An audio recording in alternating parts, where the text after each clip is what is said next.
오늘 말씀은 야고보서 3장 13절로 18절 말씀입니다. 다 함께 봉독하시겠습니다. 너희 중에 지혜와 총명이 있는 자가 누구냐? 그는 선행으로 말미암아 지혜의 온유함으로 그 행함을 보일지니라. 그러나 너희 마음속에 독한 시기와 다툼이 있으면 자랑하지 말라.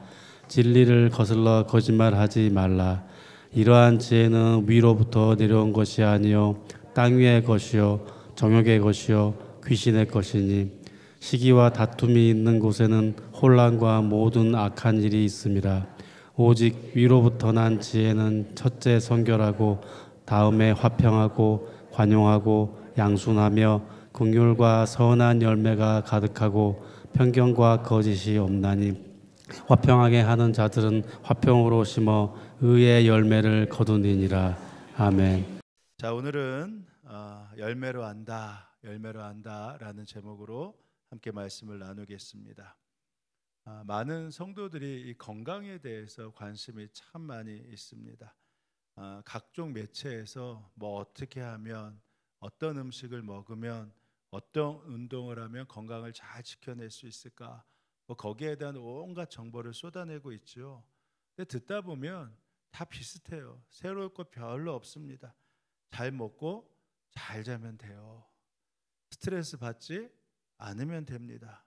가능하면 인스턴트 식품 먹지 말고 육식보다는 채식 위주를 하고, 그리고 저녁에 소식하면 된다. 굉장히 특별하죠? 뭐 듣다 보면 다 그 말이에요.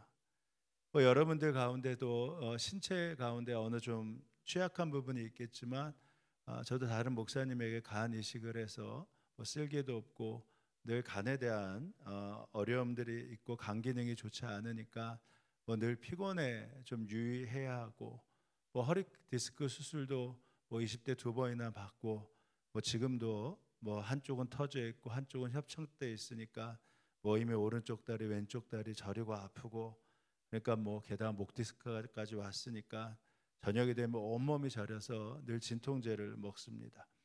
근데 저보다 이 건강 면에 있어서 취약하신 분들이 많이 계시잖아요. 그러니까 그분들 앞에서는 뭐 아프다 명함도 내밀지 못합니다. 근데 그러면 어떻게 해야 되겠어요? 다른 게 있겠습니까? 뭐 진통제도 잘 먹고 제 상황에 맞춰서 운동도 열심히 하고 건강에 좋은 음식도 먹고, 그리고 몸무게도 조절하면 되는 것입니다. 제가 2019년도 6월 달에 병원에 오랫동안 입원했던 적이 있었는데, 그 다음에 보니까 건강을 잘 챙겨야겠다. 제가 할 수 있는 가장 좋은 것이 걷는 거다. 그래서 많이 걷고 있습니다. 그래서 매해 보니까 10,000보 이상 걷고, 작년에도 11,000보가 넘었고 올해도 11,000, 한 200보 정도 평균 걷고 있습니다. 게다가 이 서울 시민에게만 해당되는 이 앱을 한 게 알았어요. 손목닥터 895. 이게 광고하는 건 아닌데, 여기서 매일 8,000보 이상 걸으면요 200원씩 줘요. 그리고 거기 먹은 음식 적고 뭐 이렇게 하나하나 적으면 몇십 원 몇백 원씩 적립이 됩니다. 근데 아쉬운 게 제가 8월 15일 날 알았어요. 그 전에 알았으면 되는데, 그래서 매일 적립을 하기 시작했더니 8월 15일서부터 시작했는데 그래도 어제까지 31,520원이 모였습니다. 이 쌓이는 재미가 제법 쏠쏠해요. 저녁이 되는데 이 8,000보가 아직 안 되잖아요. 그럼 마음이 콩당콩당해요. 야, 오늘 이거 8,000보 못 채우면 200원 적립 안 되는데. 그래서 저녁에도 열심히 걷습니다. 여러분은 올해 건강을 위해 어떤 계획을 세우셨습니까? 그리고 어떤 노력을 하고 계십니까? 여러분의 지적 영역을 위해 어떤 계획을 세우셨고 또 어떤 노력을 하고 계십니까? 여러분, 우리가 사회 구성이기에 이 사회를 건강하고 아름다운 사회를 만들어 가야 되는데, 그것을 위해서 어떤 계획을 세우고 계시고 또 어떤 노력을 하고 계십니까? 여러분의 가족을 위해서는 어떤 계획을 세우셨고 또 지금까지 어떤 노력을 하셨습니까? 그 결과 맺혀져 있는 결실은 무엇입니까? 그런 면에서 볼 때 이 가을은 이 축복이자 심판이 될 수 있습니다. 부지런한 사람들, 계획을 실현하기 위해 노력한 사람에게는 참으로 아름답고 감사한 계절이 되겠지만 게으른 사람에게는 계획을 세워놓고 또 약속을 했지만 실행하지 않는 사람에게는 결실도 없고 열매도 없으니 참으로 후회롭고 답답한 계절이 되겠죠. 지금 내 안에 처해진 현실, 내 인격, 내 행위가 이미 내가 심은 대로 거두어진 것이다 라고 생각한다면 누구를 원망하고 누구를 불평할 수 있겠습니까? 그럼에도 불구하고 항상 불평과 원망으로 가득 차 있다라는 것은 심은 대로 거둔다고 하는 이 간단한 자연의 이치를 부정해서 생기는 부작용이라 할 수 있습니다. 우리는 모두 이 평범하고 공정한 자연 법칙 앞에 엄숙히 서 가야 합니다. 이뿐만 아니죠. 우리가 신앙인이라면 이 자연 법칙을 뛰어넘는 하나님의 결산하심 앞에 더욱 정직히 서야 합니다. 내가 영적인 이 영역을 위해서 나는 어떤 계획을 세웠고 어떤 노력을 하고 있나, 어떤 실행을 했나, 하나님의 결산 앞에 다시 한번 나를 되짚어 봐야 하는 것이죠. 우리는 보통 하나님께서 결과보다는 과정을 중요하게 생각한다. 그렇기 때문에 결과는 하나님께 맡기라 이렇게 말을 합니다. 그렇게 말씀하신 이유가 무엇이죠? 목적이 분명한가 먼저 점검해야 한다라는 것입니다. 이 목적이 바른 것이냐, 이 목적이 영원한 가치가 있는 것이냐 분명히 설정하고 먼저 나아가야 한다라는 것이죠. 목적이 자주 바뀌고 목적이 자꾸만 흔들린다고 한다면 이건 바른 것도 아니고 영원한 것도 아니지 않겠습니까? 수단을 합리화하는 내 방법에 불과했던 것이죠. 두 번째는 이 목적이 분명하고 바르고 영원하다고 한다면 이 목적 앞에 나는 최선의 삶을 살고 있나, 이 과정을 점검해 보셔야 하겠죠. 목적이 분명하다 하더라도 모두가 다 이 과정에서 최선의 삶을 사는 것은 아닙니다. 이 과정에서 얼마나 많이 우리가 무너지고 게을러지고 방향을 바꾸게 됩니까? 대입 수능이 얼마 남지 않았는데 학생으로 말한다면 자신이 하고 싶은 일을 유감없이 열심으로 공부해야 됩니다. 자기가 목표를 정했으면 학생이라면 그 목표에 맞춰서 그 결과에 이를 때까지 이 과정에서 열심히 해야 되죠. 근데 모두가 그렇게 공부하는 것은 아니지 않습니까? 대부분은 게을러지고 무너지고 목적을 상실합니다. 그래서 한번 보세요. 정상적인 부모라면, 건강한 부모라면 내 자녀가 하고 싶은 것이 있다라는 것이 얼마나 감사한지 모릅니다. 그리고 그 감사함 가운데서 자기가 그 과정에서 최선을 다한다고 하면 그것처럼 자랑스럽고 자부심을 느끼는 경우가 없습니다. 근데 열심히 공부하는데 성적이 안 나올 때도 있잖아요. 좋은 학교를 가지 못할 때도 있지 않습니까? 그런데 그렇다 하더라도 부모들은 그 자녀를 자랑스러워합니다. 유감이 없습니다. 그리고 자녀에게 말하죠. 유감스럽게 생각할 필요 없다. 나는 너가 자랑스럽고 최선의 삶을 살아가는 것, 그 놓치지 않은 것이 참으로 감사하다. 너가 목적을 분명히 하고 그렇게 최선을 다했다면 지금은 아니더라도 반드시 너에게는 좋은 결과가 온다. 왜냐하면 이것이 자연의 법칙이기 때문입니다. 이것이 공정한 자연의 법칙이에요. 그렇다면 마찬가지 아니겠습니까? 내게 주어진 시간과 환경 속에서 최선과 충성을 다하고 진실하게 임했다면 지금 보이는 결과가 그렇게 맞득지 않아도 우리는 유감이 없어야 됩니다. 하나님께서 이런 과정을 너무 기뻐하고 계시구나. 그리고 결과에 상관없이 착하고 충성된 종이라 말씀하시겠구나. 이것을 분명히 알아야 한다라는 것이죠. 이 결과로 당장 도출해낼 것이 없다 하더라도 그래서 아쉬움이 남긴 하겠지만 아무런 유감이 없으니 스스로 알게 됩니다. 그렇다면 하나님도 자랑스러워하시고 포기하지 않으셨겠구나. 그러면 여전히 이 결과에 내가 유감이 없기 때문에 포기하지 않고 다시 일어서게 됩니다. 포기하지 않고 다시 그 방향을 향하여 나아가게 됩니다. 다시 질문해 보겠습니다. 여러분은 올해 건강을 위해 어떤 계획을 세우셨고 그 과정에서 어떤 노력을 하셨습니까? 여러분은 지식을 위해 어떤 계획을 세우셨고 그 과정에서 어떤 노력을 하셨습니까? 여러분은 사회 구성원으로서 건강한 사회를 만들기 위해 어떤 계획을 세우셨고 어떤 노력을 하셨습니까? 요즘에는 이 알고리즘에 맞춰서 유튜브를 계속 생산해 내잖아요. 그러니까 그게 보게 되면 자꾸만 내 생각이 거기에만 종속이 됩니다. 근데 그때 건강한 사회를 위해서 내가 봐야 될 것이 무엇인지, 내가 균형 잡히게 해야 될 것이 무엇인지 알게 되면 그 속에 종속되지 않고 균형 잡히게 이 사회를 위해서 내가 어떻게 살아가야 될지 분명히 알게 되는 것입니다. 여러분, 가족을 위해 어떤 계획을 세우셨고 어떤 노력을 하셨습니까? 그 결과로 어떤 결실이 맺혀지고 있습니까? 만약에 여러분이 이 영적인 발전을 위해 어떤 계획을 세우셨고 어떤 노력을 하고 계십니까? 그 결과 지금의 나의 영적 상태는 어떻다고 말할 수 있겠습니까? 여러분의 목적이 분명하고 그 과정에서 최선과 진실과 충성으로 임했다면 아무런 결실이 없어도 실망할 필요 없습니다.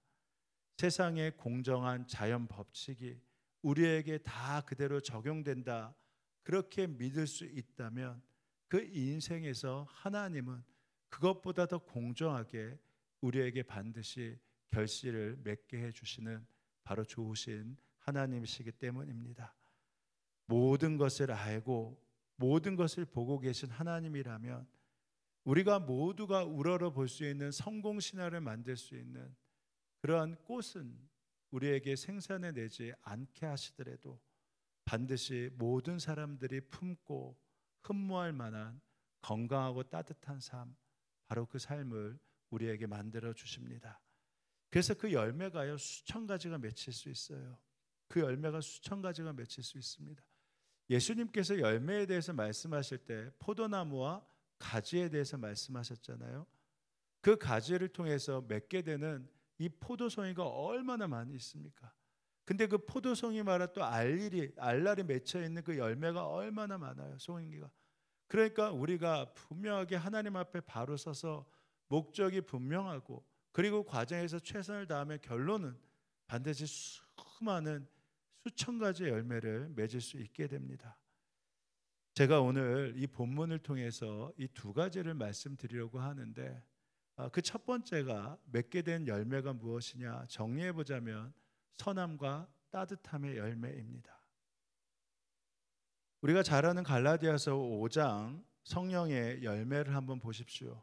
거기엔 이렇게 나와 있어요. 오직 성령의 열매는, 그리고 그 다음에 사랑과 기쁨과 화평과 인내와 친절과 선함과 신실과 온유와 절제이다. 그러니까 이거는 어떻게 보면 이 기능이 아니에요. 선함이 기능이 될 수 없습니다. 온유가 기능이 될 수 없어요. 이거는 인격이에요. 성품이 되는 것입니다. 그러니까 우리가 하나님 앞에 온전히 서게 되면 그 결과로 맺게 되는 것이 어떠한 꽃이 아니라 열매인데 이것이 바로 우리 삶에서 드러나는 인격이 된다라는 겁니다. 에베소서 5장에서도 봐도 너희가 전에는 어둠이었더니 이제는 빛의 자녀가 되었다. 근데 그 다음에 뭐라고 적혀 있습니까? 여러분이 전에는 어둠이었으나 지금은 주님 안에서 빛입니다. 빛의 자녀답게 사십시오. 빛의 열매는 그 다음에 무엇이죠? 모든 선과 의와 진실에 있습니다. 그러니까 부정과 비난이 아니라는 겁니다. 분명히 우리가 하나님 앞에 온전히 나아가면 맺게 되는 열매는 바로 선량함과 따뜻함의 열매라는 것입니다. 오늘 본문 13절에서도 보세요. 지혜와 총명이 있는 자가 누구냐? 바로 선행으로 말미암아 따뜻함으로 말미암아 나오는 열매가 있을 때 그 사람이 지혜로운 사람이 되고 그 사람이 총명한 사람이 된다. 지혜롭고 총명하기 때문에 선함과 따뜻함이 나올 수가 있겠지만 선함과 따뜻함이 그의 마음의 열매로 맺히기 때문에 그를 통해서 지혜와 총명함이 나타난다라는 겁니다. 주의 뜻을 분별하는 사람에게는 그래서 이 모습이 그대로 드러나는 것이죠. 원래는 이게 아니잖아요. 우리의 성품은 당연히 지극한 시기심이 있습니다. 악독함이 있고 경쟁심이 있어요. 자랑이 있고 진리를 거스르고 싶은 마음들이 있습니다. 악한 행위를 하고 싶어요. 근데 예수님이 나의 목적이 되고 그 예수님이 나의 과정이 되기 시작하면 그것들을 이겨내면서 그 열매를 맺기 시작하는데 그 열매는 무엇이냐? 선함과 따뜻함의 열매가 되는 것입니다. 여러분의 마음속에 지극한 시기심과 경쟁심이 있으면 자랑하지 말고 진리를 거슬려 속이지 마십시오. 이러한 지혜는 위에서 내려온 것이 아니라 땅에 속한 것입니다.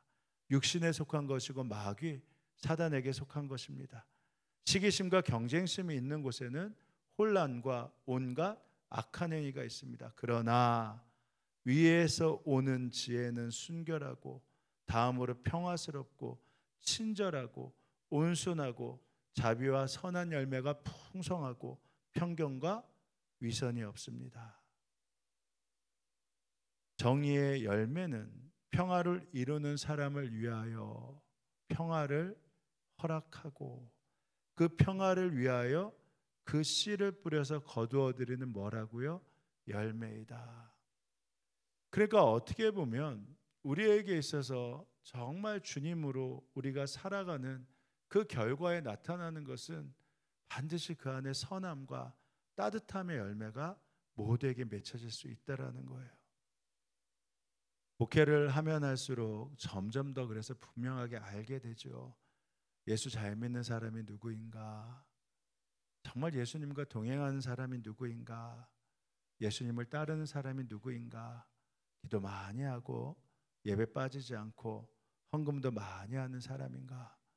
제가 늘 말씀드리지만 헌금을 많이 하면 좋아요.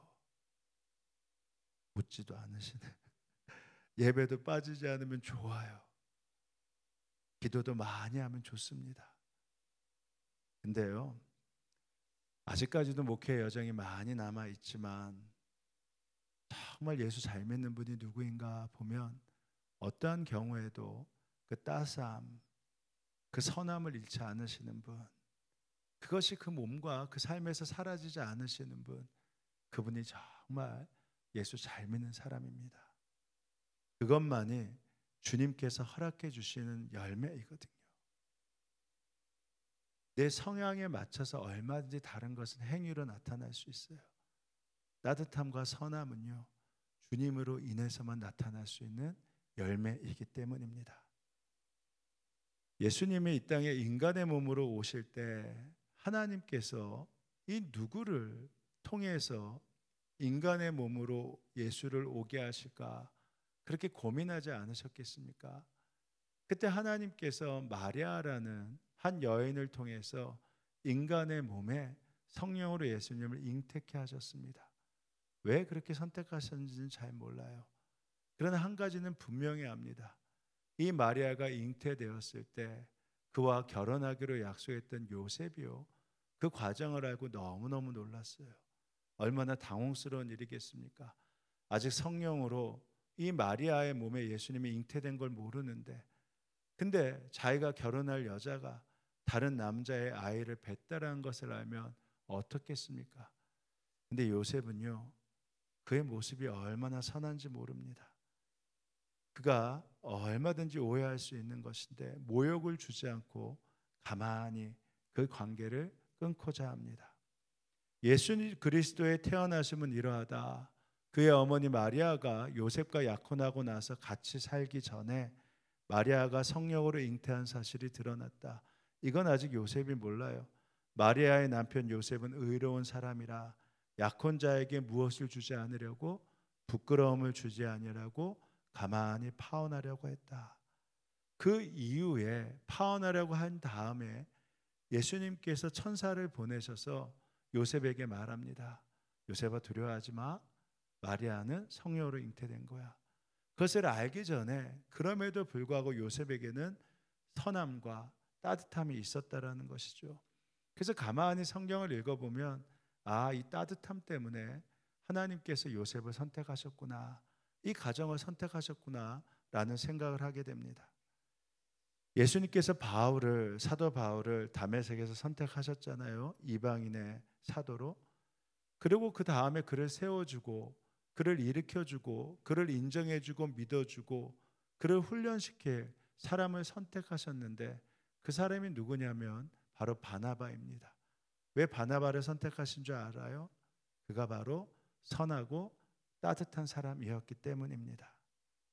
바나바는 착한 사람이요, 성령과 믿음이 충만한 사람이었다. 그래서 많은 사람이 주께로 돌아왔다. 바나바는 사울을 찾으려고 다소로 가서 바울을 만났기 때문에 따뜻하고 선한 것이 아니라 선하고 따뜻했기 때문에 하나님께서 바울을 붙여주신 것입니다. 여러분, 특히 그래서 이 시대에 예수님을 잘 믿는 사람이 누구인가? 선량하고 따뜻한 거 굉장히 중요합니다. 저는요, 우리 부목사님과 전도사님들이 막 일을 잘하고 어떤 결과들을 잘 만들어내면 굉장히 좋습니다. 결과가 좋은데 그걸 싫어할 교인이 어디 있고 담임 목사가 어디 있겠습니까? 그런데 그분의 능력은 인정하지만 제 마음이 가는 사람은 누군지 아세요? 아마 여러분도 다 똑같을 거예요. 따뜻한 사람이에요. 선량한 사람입니다. 따뜻한 사람은, 그리고 비난보다는 품어줄 수 있는 사람, 바로 그 사람에게 분명한 마음이 갑니다. 성경에서는 지혜와 총명이 있다는 것이 무엇이냐? 바로 순결하고 평화스럽고 친절하고 온순하고 편견과 위선이 없는 사람이라고 말했습니다. 선하고 착한 사람이라는 거예요. 그래서 제가 늘 감사한 것이 우리 사역자 중에 이렇게 선량한 사역자들이 많은 것이 참 좋습니다. 그래서 제가 배우고 싶고 따르고 싶어요. 우리 사역자들하고 함께 제자 훈련하면서 이런 말을 한 적이 있어요. 능력이 많은 것, 좋은 결과치를 맺는 것 참 좋지만 내가 본받고 따르고 싶고, 만약에 제 목회에서 한 가지를 선택하라고 한다면 능력보다는 목사님처럼 따뜻하고 선함을 선택하는 그런 목회자가 되고 싶다. 왜냐하면 그 따뜻함이요, 결국은 그곳에 하나님의 함께 계심을 만들 수 있는 바로 그 열매가 되기 때문입니다. 제가 특히 많이 부족함을 알잖아요. 제가 이 착함과 의로움 앞에서 진실한가, 누가 제일 잘하냐면 우리 사역자들이 잘 알고 가족들이 제일 잘 압니다. 제 아내와 아이들이요, 저의 영적인 상태를 잘 압니다. 아빠가 따뜻한 사람인가? 아빠가 선량한 사람인가? 예수님을 믿는다고 하는데 얼마나 점점 더 선량해지는가? 얼마나 점점 더 의로워지고 진실해지는가? 그건 가장 가까운 사람들, 가족들이 잘 아는 열매가 아니겠습니까? 교회에서는 직분과 헌신과 봉사로 그 모든 것이 점검되겠지만, 가정에서는요, 그 가장이 위압적인지 폭압적인지 말이 따뜻한지 거친지, 물론 결국은 결과도 어디서나 다 드러내겠지만 더 정확한 평가는요, 여러분의 가정에서 일어나는 것 아니겠습니까? 그래서 마태복음 7장에서는 분명히 말했어요. 열매로 안다. 다른 거 볼 필요 없다. 열매로 안다. 너희는 그 열매를 보고 그들을 알아야 한다. 가시나무에서 어떻게 포도를 따며 엉겅퀴에서 어떻게 무화과를 딸 수 있겠느냐? 이와 같이 좋은 나무는 무엇을 맺고요? 좋은 열매를 맺고, 나쁜 나무는 무엇이요? 나쁜 열매를 맺게 된다. 좋은 나무가 나쁜 열매를 맺을 수 없고 나쁜 나무가 좋은 열매를 맺을 수 없다. 그러므로 너희는 그 열매를 보고 누구를 알아야 된다? 그 사람들을 알아야 된다. 저는 저와 여러분이 교회만 왔다 갔다 하는 그런 사람들이 아니라 정말 주님을 닮고 싶은 그 목적이 분명하다면, 그 과정 가운데서 주님과의 친밀한 교제가 일어난다면 꽃은 피울 수 없을지도 몰라요. 그렇지만 결국에는 시간이 갈수록 그 사람은 따뜻해질 것이고 그 사람은 선해질 것이고 그 성숙의 열매가 모든 사람에게 나타나게 될 것입니다. 그래서 기도하셔야 돼요. 주님, 제가 주님 앞에 가면 갈수록 이 선량함과 따뜻함이 나타나게 해주십시오. 그리고 그럴 때 바로 그가 사회에서는 어른으로 불리는 것이고 교회에서는 성도라고 불릴 수 있게 되는 것이죠. 또 하나가 있다면 무엇일까요? 이제 내일서부터 이제 특별 새벽 기도의 믿음의 열매에 대해서 그리고 소망의 열매에 대해서 사랑의 열매에 대해서 하나하나 말씀드리고 또 기도의 열매, 감사의 열매에 대해서 말씀드리겠지만 오늘 이 시간에 한 가지를 말씀드리라면 바로 영혼 구원의 열매입니다. 바로 증인의 열매가 우리 가운데 맺혀지는가, 바로 그것을 점검해야 한다라는 것이죠. 금요 성령 집회 때도 말씀드렸지만 왜 주님이 우리가 예수를 믿고 난 다음에 우리를 구원하신 다음에 모두에게 왜 성령을 부어주셨나, 이 사실을 분명히 아셔야 됩니다. 그것은 무엇이냐면 우리가 하나님의 증인 되길 원하셨기 때문입니다. 예수님이 부활하시고 난 다음에 40일 동안 이 땅에서 함께 그의 제자들과 또 그의 백성들과 함께 계셨습니다. 그리고 40일 후에 승천하셨어요. 40일 동안 무엇을 하셨을까요? 40일 동안 지난 수요일 날 김효셉 전도사님이 이 말씀을 가지고 말씀하시면서 이런 질문을 하세요. 만약에 당신의 인생이 얼마 남지 않았다면 정말 하고 싶은 것이 무엇이냐? 보통 우리가 버킷리스트라고 하는데 정말 남은 시간이 얼마 남지 않은 것을 분명히 안다면 하고 싶은 것이 뭐냐? 우리 전도사님은 아버지와 함께 여행하고 많은 시간을 보내고 싶다, 이렇게 말씀하시더군요. 예수님은 본인이 40일 후에 승천하실 것을 다 아셨습니다. 그러니까 예수님의 마지막 버킷리스트가 바로 이 기간 동안에 남아 있을 수 있다는 거 우리가 얼마든지 알게 되죠. 그럼 무엇을 하셨을까요? 첫 번째는 내가 바로 부활했다, 내가 십자가에 달려 죽고 너희 죄를 쇠하고 부활했다 라는 부활의 증인임을 분명히 말씀하셨습니다. 근데 그것이 아니에요. 더 중요한 거 말씀하셨어요. 하나님 나라, 우리가 부활하고 예수님을 믿고 가야 될 천국에 대해서 말씀하셨습니다. 이것을 쉬지 않고 말씀하셨어요. 예수님은 고난을 받아 죽으신 후 40일 동안 때때로 제자들에게 나타나 자기가 살아있다는 확실한 증거를 많이 보여주셨고, 첫 번째 바로 부활하셨다는 확실한 증거입니다. 두 번째, 하나님 나라에 관하여 말씀하셨다. 40일 동안 쉬지 않고 너희들이 가야 될 천국에 대해서 말씀하셨어요. 예수님이 처음에 사역을 시작할 때도 회개하라, 천국이 가까웠다, 하나님 나라가 가까웠다라고 말씀하셨습니다. 예수님은요, 하나님 나라 때문에 이 땅에 오셨고 하나님 나라를 증거하기 위해 십자가에 달려 돌아가셨습니다. 그러니까 예수님이 이제 40일 동안 하신 것은 이제 내가 승천하면 너희들이 바로 하나님 나라를 전하는 누가 되어야 된다? 증인이 되어야 된다. 바로 그것을 알려주시고자 40일 동안 하나님 나라에 대해 말씀하시고, 그리고 난 다음에 이렇게 결론 내도 무방합니다. 성령이 우리에게 임하신 것, 바로 하나님 나라를 담대하게 증언시키기 위해서, 하나님 나라의 증인을 삼기 위해서, 그 증거의 통로가 되기 위해서 우리에게 성령을 부어주셨다라는 것입니다. 그러나 성령이 너에게 임하시면, 내리시면 너희가 능력을 받고, 그래서 무엇이에요? 예루살렘과 온 유대와 사마리아와 그리고 마침내 땅끝까지 이르러 무엇이 될 것이다? 내 증인이 될 것이다. 하나님께서 하나님 나라에 대해서 말씀해 주시고 난 다음에 이제 예수님이 부활 승천하시면서 우리에게 대위임령을 내리신 겁니다. 너희들이 이제 성령을 통해서, 그 열매를 통해서 예수의 증인이 되어야 된다. 하나님 나라를 전할 수 있는 통로가 되어야 된다. 그래서 우리가 알게 되어야 돼요. 우리 주님은 이 열매를 맺길 너무나 간절히 원하시는구나. 영혼 구원의 열매를 우리가 맺게 하기 원하시는 하나님의 뜻이 여기에 있구나. 근데 예수 믿는 사람 하면요, 이것에 대해서 그렇게 많이 생각하지 않는 것 같아요. 예수님을 믿는 사람에 대한 이미지가 무엇입니까? 이번 12.7 통해서 믿지 않는 사람에게 설문조사한 게 나왔어요. 예수 믿는 사람들에 대해서 어떻게 생각하십니까? 그들의 이미지가 뭡니까? 의외로 뭐 이기적이다 뭐하다라고 하는 것이 생각보다 많이 나오지 않았어요. 그 첫 번째가 뭔지 아십니까?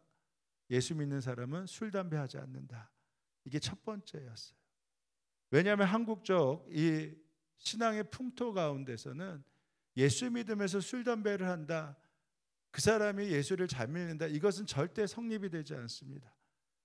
목사가요, 아무리 성령의 능력을 행한다고 하는데 제가 술을 마시고요, 담배를 피면서 성령의 능력을 행한다면 여러분 어떻게 생각하시겠어요? 진짜 제가 예수 잘 믿는 사람이라고 생각하시겠습니까? 장로님이 늘 복음을 전한다고 하는데 어디서나 언제서나 술을 다 해요. 담배를 다 펴요. 그러고 나서 내가 예수 믿는다고 한다면 여러분 그분을 장로님이라고 온전히 보실 수 있겠어요? 여러분 권사님은 어떻겠어요? 아무리 예수의 복음을 증거하고 많은 얘기를 한다 하더라도요, 한국 교회는 이 술, 담배와 결코 같이 갈 수가 없어요. 그러니까 믿지 않는 사람들이 이 사람이 예수를 믿는 사람인가 아닌가를 평가하는 기준이 첫 번째가 뭔지 아십니까? 바로 이 술, 담배라는 거예요. 그러니까 아셔야 돼요. 예수의 증인이 되기 위해서 첫 번째 늘 알아야 되는 것이 내가 아무리 예수님을 잘 믿는다는 거 아무 소용없다라는 겁니다. 바로 여기에 대해서 분명히 져야 돼요. 왜냐하면 이것은 저희가 말하는 것이 아니라 믿지 않는 사람들이 예수를 믿는 사람의 증거로 말했으니까. 그러니까 이 점에 대해서 분명하게 결단을 내시고 분명하게 다짐하셔야 됩니다. 두 번째가 뭐냐? 보니까 제사를 거부한다. 이게 예수 믿지 않는 사람들이 보는 예수 믿는 사람의 모습이었어요. 세 번째가 좀 놀라웠던 거예요. 욕하지 않는다. 그래도 예수 믿는 사람이 입이 거칠진 않나 봐요. 욕하지 않는다. 네 번째가 뭐냐? 이게 네 번째예요. 예배 잘 드린다. 주일 예배 잘 드린다. 이게 네 번째였어요. 그러니까 이렇게 생각할 때 굉장히 그래서 자신들과 다르게 고리타분하게 생각합니다. 예수 믿는 사람은 그래서 절대 같이 할 종자들이 아니다.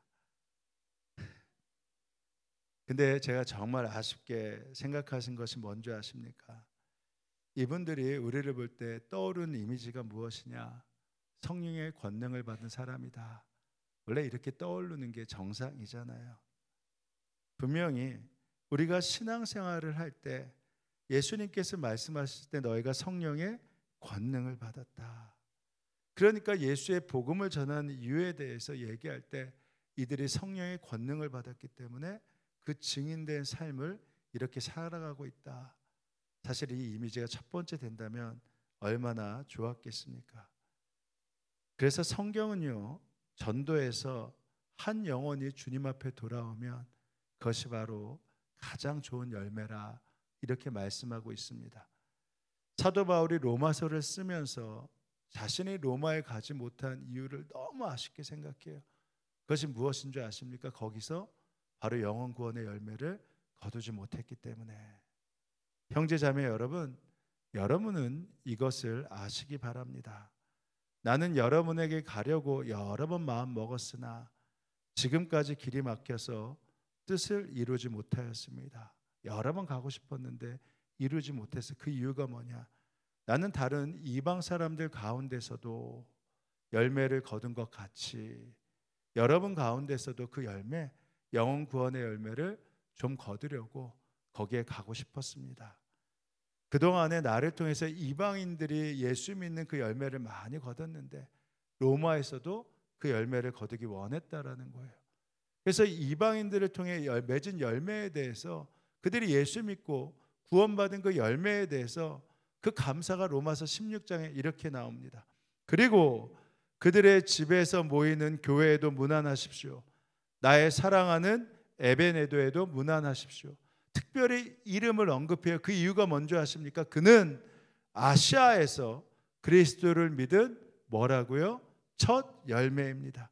그에게 있어서 여러 가지 로마서 16장을 쓰면서 흥분되고 감사한 일이 많았지만 그 에베네도가 아시아에서 처음 맺은 그 열매였기 때문이라는 것입니다. 고린도 전서에서도 이렇게 적혀 있어요.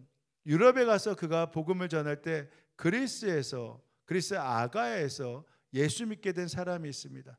바로 스베바냐인데 그가 이렇게 적혀 있어요. 유럽에서 얻은 첫 열매다. 형제자매 여러분, 나는 여러분에게 권합니다.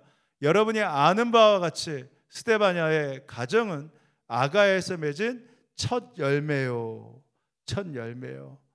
그러니까 우리가 예수 믿는 것이 분명하다면 이 열매 증거들이 있어야 됩니다. 나를 통해 구원을 받고 하나님 나라를 볼 수 있는 그 증인의 삶을 허락해 주셨다면 내가 이 열매를 맺고 있는가를 반드시 점검해 보셔야 하는 것이죠. 올해 여러분으로 인해서 예수님을 소개받은 사람이 몇 명이나 됩니까? 이 열매를 점검하지 않고 가을을 맞이한다면 두려운 마음으로 추수의 계절을 맞아야 하겠죠.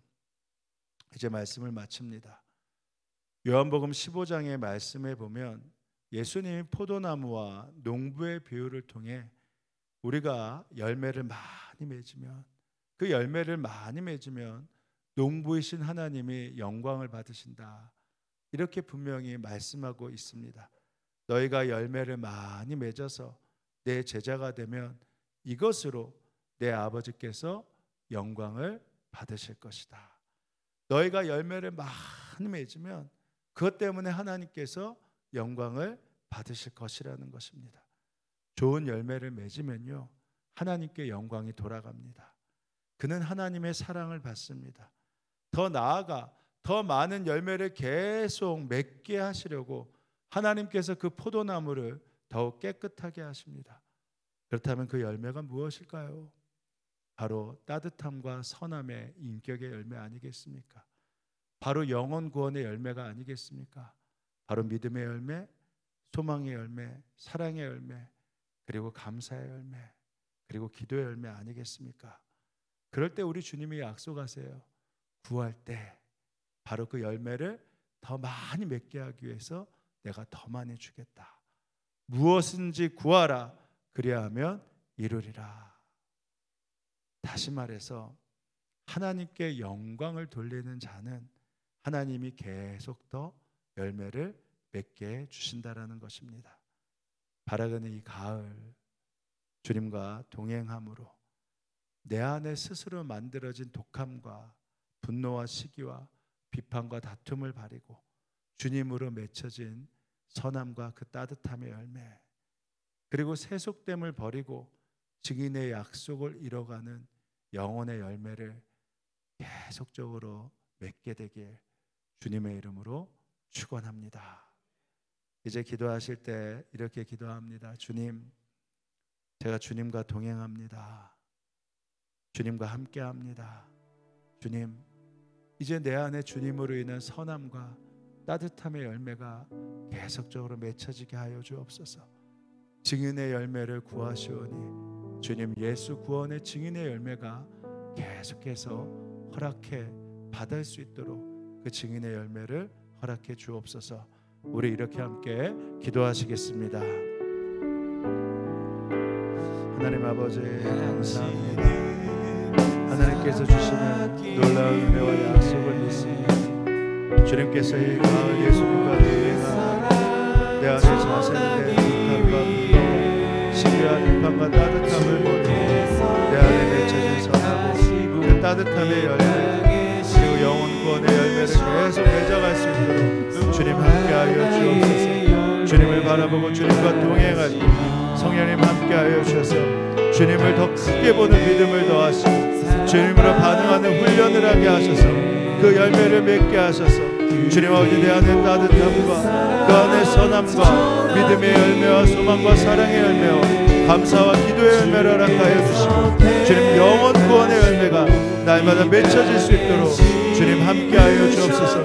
그 기쁨을 거둘 수 있도록 주님 은혜 베풀어 주옵소서. 은혜와 사랑이 충만하신 하나님, 주님이 열매를 보고 나무를 안다고 말씀하셨습니다. 때론 화려한 꽃인 메모와 성공과 부귀로 이 모든 것을 보일 수는 없지만 이제 주님으로 인해 선량함과 따뜻함을 보이는 주님이 원하신 열매를 맺을 수 있음을 압니다. 주님, 우리에게 주님으로 인해서 내 안에 자생된 독함과 분노와 시기와 다툼을 버리게 하시고 그 따뜻함이 나를 녹이고 많은 곳을 녹일 수 있도록 주님 그 열매를 허락해 주옵소서. 주님, 사람들을 십자가로 이끌어 영원한 천국으로 이끌고자 하는 이 주님의 간절한 마음을 알게 하셔서 주님 그 열매들, 증인의 열매들을 주님 보게 하시고 특별히 틀린 것과 다른 것을 구별하기 어려운 이때 우리가 영적으로 주의 마음을 분명히 알 수 있는 눈을 뜨게 하여 주옵소서. 사랑이 있는가? 사람을 존중하는가? 가정을 존중히 여기는가? 파괴하는가? 그 기준이 내가 아닌 주님이 되게 하셔서 회개할 것을 회개하게 하시고 구할 것을 더욱 간절히 구하게 하셔서 약속하신 그 열매를 주렁주렁 맺도록 주님 은혜 베풀어 주옵소서. 주님, 오늘도 북한을 위해서 기도합니다. 북한이 우크라이나와 러시아의 전쟁에서 러시아 편에 서서 군대를 파견했습니다. 하나님 아버지, 이제 미국의 대선으로 인해 국제 정세가 요동하고 있을 때 주님 살리시고 생명을 허락하시는 그 모든 은혜가 우크라이나와 러시아 가운데 있게 하시고 또 이 대한민국을 지켜주시는 주의 은혜를 베풀어 주옵소서. 특별히 북한에서 기도하는 믿음의 동역자들을 지켜주시고 그들의 간절한 기도에 응답하여 주옵소서.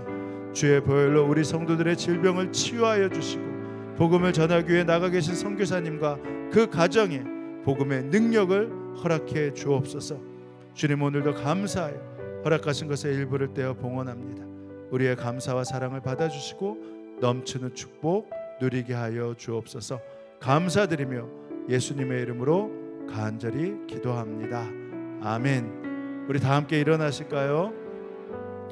우리 옆에 분들과 함께 이렇게 인사하고 권면하겠습니다. 다음 주일은 추수감사 주일입니다.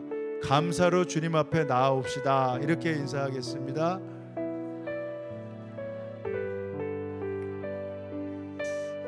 또 하나 같이 인사하시죠. 당신을 통해 주님의 열매를 기대합니다. 우리 그 마음으로 함께 찬양하며 나아갑니다.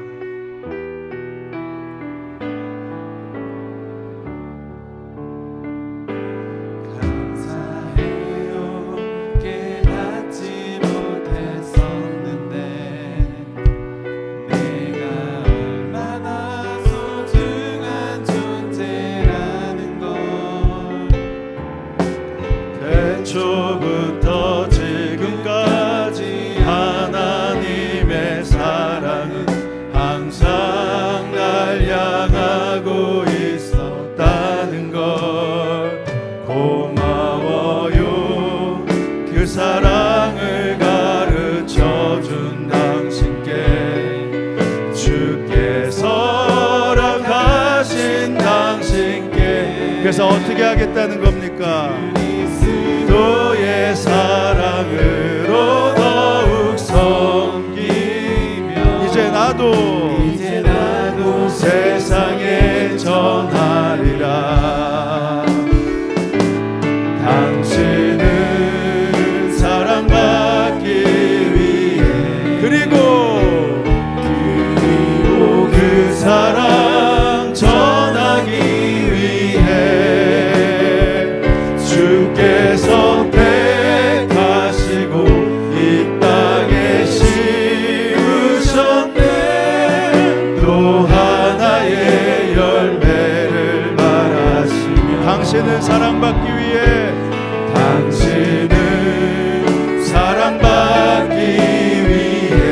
그리고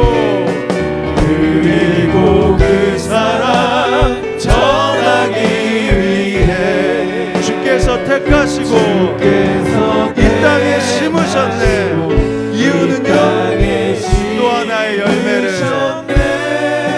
또 하나의 열매를 바라시며 주님, 우리를 통해 또 하나의 열매가 하나하나 만들어지고 또 주렁주렁 열림을 봅니다. 그 은혜의 자리에 마음껏 나아갈 수 있도록 저희와 함께하여 주옵소서. 지금은 성부, 성자, 성령 삼위일체 하나님의 은혜와 사랑이 이 예배에 함께한 성도들 머리머리 가운데, 그들의 일터와 가정 가운데 지금으로부터 영원히 함께하옵시기를 간절히 축원하옵나이다. 아멘.